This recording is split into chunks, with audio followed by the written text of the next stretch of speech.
La vita vale molto più del denaro, davanti a una realtà in cui oggi il denaro è diventato un dio. Non inchinatevi al dio denaro. Il sacerdote si scaglia contro la rincorsa al profitto, che invade anche il 7° giorno della settimana, quello consacrato al riposo, ma che oggi viene sacrificato al demone della crisi.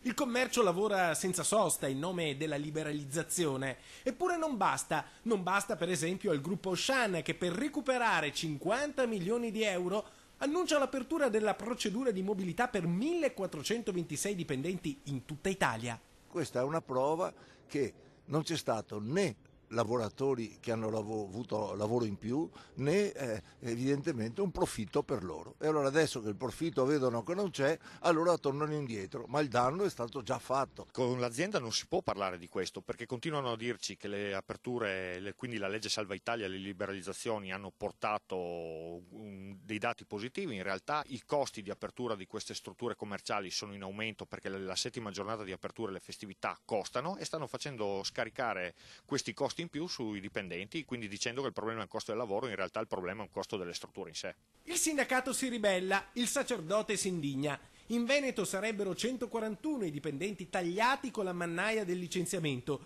65 a Venezia, 38 a Vicenza e altrettanti a Padova. Una cosa inaccettabile a nostro avviso. Il sindacato dunque non ci sta e adesso dichiara guerra al gruppo Auchan con uno sciopero per il 9 di maggio. La nostra risposta sarà quella, attraverso lo sciopero, di dire che respingiamo assolutamente ogni forma di licenziamento. Siamo disponibili immediatamente a discutere in maniera seria però la crisi, affrontando con gli strumenti che abbiamo sempre affrontato. Questo tipo di atteggiamento prepotente non ci appartiene e lo respingiamo assolutamente.